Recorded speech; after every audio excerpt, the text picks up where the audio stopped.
Hello everyone, আসসালামু আলাইকুম। নুরিনস fairy tale থেকে সকলকে ওয়েলকাম করছি, আমি নুরিন। আজকের এই ব্লগটি সম্পূর্ণ একটি ট্রাভেল ব্লগ হতে চলেছে, যেখানে আমরা বন্ধুরা মিলে ইউনিভার্সিটির অটাম ব্রেকে প্ল্যান করে চলে গিয়েছিলাম অস্ট্রিয়াতে। যদিও অস্ট্রিয়ার হলস্টেট দেখার খুব ইচ্ছে ছিল, কিন্তু কিছু কারণবশত আমাদের হলস্টেটে আর যাওয়া হয়নি। তবে পায়ের বাগ কিন্তু আমাদের নিরাশ করেনি। অস্ট্রিয়ার এই সুন্দর জায়গা পায়ের বাগে আমরা ঘুরতে গিয়েছিলাম। চলুন এবার দেখে আসি কারা হচ্ছে আমার পথের সঙ্গী। এখানে রয়েছে মামুন ভাই এবং বৃষ্টি, তারপর রয়েছে সোহাগ ভাই, এখানে রয়েছে ফাহিম ভাই এবং এখানে রয়েছে আমাদের মোহামিনুল ভাই। অপূর্ব সুন্দর এই সুইস ভিউ দেখতে আমরা কিন্তু চলে গিয়েছিলাম সব বন্ধুরা দল বেঁধে। কেন সুইস ভিউ বললাম জানেন? অস্ট্রিয়ার এই জায়গাটা দেখতে কিন্তু সুইজারল্যান্ডের মতো, যেখানে রয়েছে নীলপানির লেক, রয়েছে সুবিশাল পাহাড়, আর পাহাড়ের চূড়ায় আচ্ছাদিত বরফ। এই যে নতুন মুখগুলো দেখতে পাচ্ছেন, এখানে রয়েছে ওয়াসিকা আপু, নাকিব ভাই এবং তার ওয়াইফ শারমিন আপু, এবং সাথে রয়েছে মামুন ভাই এবং বৃষ্টি, যাদেরকে আপনারা অলরেডি দেখেছেন। আর হ্যাঁ, ওরা কিন্তু পুরো ট্যুর জুড়ে সেই রোমান্স করেছে। আর আমার একটু মনটা খারাপ ছিল, উমের আমার সাথে এই ট্যুরে জয়েন করতে পারিনি, যেহেতু আমরা উইকডেজে প্ল্যানটা করেছিলাম। ওর অফিস থেকে আসলে ছুটি ম্যানেজ করতে পারেনি। আর এই তো সবাই মিলে প্রচুর আনন্দ করছিলাম। আর এই যে সুইট কাপল দেখতে পাচ্ছেন, রাইসা এবং ঈশান ভাই, ওদের কিন্তু প্রথম ম্যারেজ অ্যানিভার্সারি ছিল। আমরা সবাই চেষ্টা করলাম ওদের এই সময়টা স্পেশাল করে তোলার, এবং সবাই ওদের জন্য দোয়া করবেন, আল্লাহ যেন সবসময় ওদেরকে এরকমই রাখে। হ্যাঁ, যা বলছিলাম, এখান থেকে আমাদের যাত্রা শুরু। বেসিকলি আমরা বেলুন্ড এয়ারপোর্ট থেকে ফ্লাই করেছি অস্ট্রিয়ার ভিয়েনার উদ্দেশ্যে। ওডেন্সের ডিএসবি থেকে যাত্রা শুরু করে আমরা চলে গেলাম ভাইলে, যেটি ডেনমার্কের অপূর্ব সুন্দর ছোট্ট একটি শহর। যেহেতু 2-3 ঘন্টা টাইম আমাদের হাতে ছিল, তাই আমরা এই শহরটাও এক্সপ্লোর করে নিলাম, এবং এখান থেকে বাসে করে আমরা চলে যাব বিলুন্ড এয়ারপোর্টে। আর হ্যাঁ, এই যে দেখতে পাচ্ছেন একটি গাড়ির সাথে পোজিং করা হচ্ছে, আসলে এটাই গ্রুপ ট্যুরের মজা। আমরা যখন যে জায়গাটা সুন্দর লাগে সেখানে সবাই দাঁড়িয়ে একই পোজে, একই তালে, একই লয়ে অনেকগুলো করে ছবি তুলি।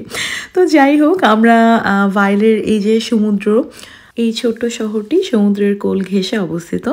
তো আমরা এই সমুদ্রের পাড়ে কিছুটা সময় স্পেন্ড করলাম, অনেকগুলো ছবি তুললাম। তারপর আমরা প্রচুর ক্ষুধার্ত, চলে গেলাম খেতে একটা Turkish or Lebanese restaurant, I guess, আমার ঠিক মনে নেই নামটা। তো সেখানে আমরা খাবার দাবার খেলাম দুপুরের, এবং দুপুরের খাবার দাবার খেয়ে আমরা কিন্তু এয়ারপোর্টের উদ্দেশ্যে রওনা করব। দুটো গ্রুপ ছিল আমাদের সাথে, যেটা একটা গ্রুপ আমরা ওডেন্স থেকে যাত্রা শুরু করেছিলাম, এবং রাতে কোপেনহেগেন থেকে আরেকটা গ্রুপ আমাদের সাথে জয়েন করবে অস্ট্রিয়ার ভিয়েনাতে। এই তো বাস ছেড়ে দিচ্ছে, বৃষ্টি অনেক খুশি। আমরা দুজন একসাথেই বসলাম, সবাই গল্প করতে করতে যাচ্ছিলাম, এবং এই বাস থেকেও আসলে এত সুন্দর ভিউ। এই শহরটা এত ছোট শহর, কিন্তু সমুদ্র এবং এর কোজি পরিবেশ সব কিছু মিলে অসাধারণ লেগেছে। চলে এলাম এয়ারপোর্টের কাছাকাছি। এই সময়টাই কিন্তু একটা ট্যুরের এক্সাইটমেন্ট সবচেয়ে পিক লেভেলে থাকে বলে আমি মনে করি, কারণ আমরা মাত্র যাচ্ছি, অনেক জল্পনা কল্পনা প্ল্যান। আমি গ্রুপ ট্যুরে যাওয়ার সময় আসলে সবসময় দারুচিনি দ্বীপ অথবা জিন্দেগি না মিলেগি দুবারা, এই টাইপের মুভিগুলো আমার মাথায় ঘুরতে থাকে, কারণ ওই একই লেভেলের এক্সাইটেড হয়তো আমিও থাকি। এনিওয়ে, চলুন ঘুরতে থাকুন, দেখতে থাকুন। আমরা পৌঁছে যাব ভিয়েনা ইনশাল্লাহ, প্লেনে বসে গেলাম। সো চলুন আমরা একসাথে এনজয় করি আমাদের বাকি যাত্রাপথ।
এখানে আসলে টিকিট কাটা নিয়ে একটা লং ডিসকাশন হচ্ছিল এবং ফাইনালি আমরা যেহেতু 2-3 দিন থাকবো এখানে, সো ট্রাভেল পাস কেটে নিলাম এবং এখানে আপনারা এয়ারপোর্ট থেকে গুড ডিল পেয়ে যাবেন 3 দিনের ট্রাভেল পাস কাটার জন্য, অথবা অ্যাপের মাধ্যমেও করতে পারেন। ফাইনালি আমরা আমাদের এয়ারবিএনবিতে চলে আসলাম।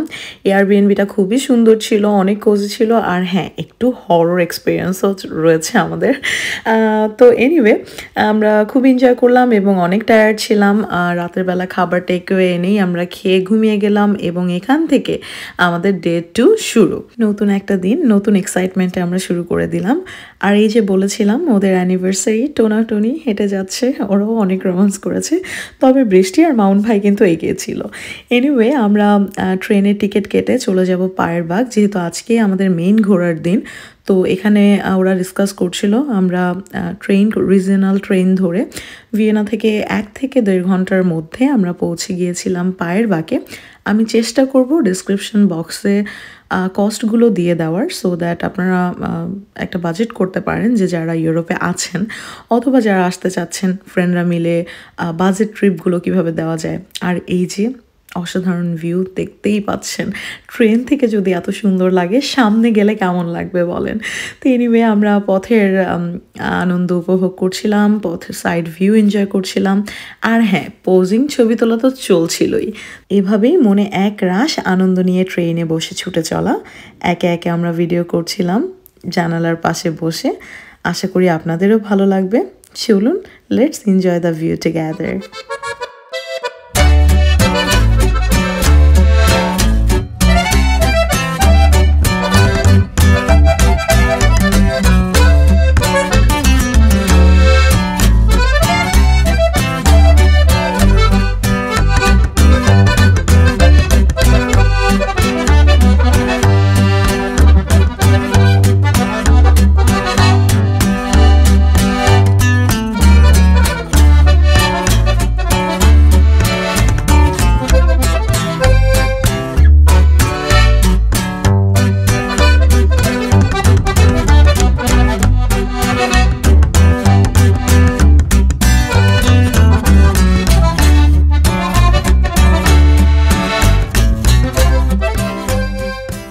চলুন সংক্ষিপ্ত করে আপনাদের এই পায়ের বাগ সম্পর্কে একটু জানিয়ে দেই।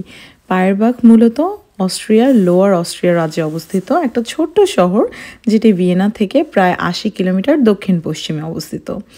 19 এবং 20 শতকেই আসলে ভিয়েনার অভিজাতদের জন্য বেসিক্যালি এটি একটি জনপ্রিয় সামার ভ্যাকেশন কাটানোর জায়গা হিসেবে পরিচিত হয়েছিল, যা এখনও মানুষের কাছে জনপ্রিয় এবং বেশিরভাগ মানুষই হাইকিং এবং ঐতিহাসিক স্থান পরিদর্শনের উদ্দেশ্যে প্রকৃতির সৌন্দর্য উপভোগ করতে এই পায়ের বাগে এসে থাকেন। এছাড়াও 1854 সালে সেমিরিং রেলপথ নির্মাণের পর শহরটি সহজেই ভিয়েনা থেকে সংযুক্ত হয় এবং এটি এক ধরনের জনপ্রিয় অবকাশ যাপন কেন্দ্র হয়ে গড়ে ওঠে। পর্যটন কেন্দ্র হিসেবে এখানে রয়েছে ঐতিহাসিক ভিলা, স্পা হোটেল, এছাড়া রয়েছে রেক্স মাউন্টেনের সুন্দর দৃশ্য। সব মিলিয়ে এটি একটি অসাধারণ জায়গা।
ঘুরতে ঘুরতে নেমে এলো এক সুন্দর সন্ধ্যা।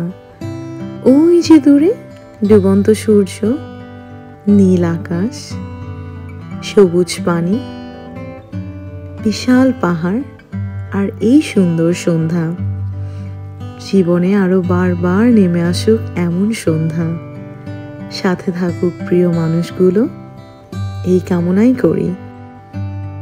এ যেন এক চোখ জুড়ানো মুহূর্ত, কিছু সুন্দর সময় স্মৃতিতে বন্দি করে রাখলাম।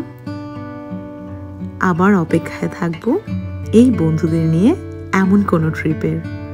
আমরা অসম্ভব সুন্দর একটা দিন কাটালাম, আস্তে আস্তে এবার ফেরার পালা। তবে হ্যাঁ, খুব বেশি ভাবুক হয়ে গেলে চলবে না। আমাদের কিন্তু একটার পর একটা প্ল্যানের শেষ নেই। আমরা খাওয়া দাওয়া করতে চলে গেলাম ভিয়েনার সেন্টারে খুব সুন্দর একটা ইন্ডিয়ান রেস্টুরেন্টে। যেহেতু বাঙালি, দুদিন ধরে ভাত খাওয়া হচ্ছে না, ঘুরে ফিরে ভাতের সন্ধানে কিন্তু আমরা ইন্ডিয়ান রেস্টুরেন্টে চলে আসলাম। আর ওই যে বলেছিলাম এদের আজকে অ্যানিভার্সারি, এই সুইট কাপল, সো ওদের অ্যানিভার্সারিটা সেলিব্রেট করলাম। যদিও আমাদের কেক কাটার ইচ্ছে ছিল, কিন্তু আসলে ট্যুরের মধ্যে এত দৌড়াদৌড়ির উপর থাকতে হয় এবং সব কিছু পাওয়াটাও টাফ, ম্যানেজ করা টাফ। আমাদের ফিরতে ফিরতে যেহেতু আমরা অনেক দূর থেকে সেন্টারে ফিরেছি, আমাদের দেরি হয়ে গিয়েছিল, তো আমরা আর কেকের অ্যারেঞ্জমেন্ট করতে পারিনি। রাইসা এবং ভাইয়াকে বলছি তোমাদের জন্য তোলা রইল, এই কেকটা ইনশাল্লাহ আমরা অন্য সময় কাটবো। আর এই তো আমরা সবাই খাবার অর্ডার দিব, সবার প্রেফারেন্স, এবং ফাইনালি আমরা ভাত খেতে পারবো, আই মিন রাইস আইটেম খেতে পারবো, এটা ভেবেই খুশি লাগছিল।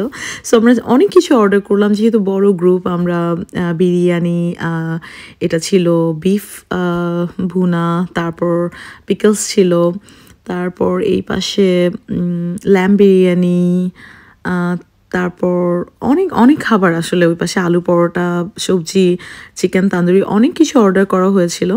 অ্যান্ড আমরা পেট পুরে ফাইনালি খেলাম সবাই, এবং অনেক অনেক ছবি তুললাম, অনেক অনেক গল্প করলাম। This is our quality time, and now it's day 3. So we have started our day at Vienna central.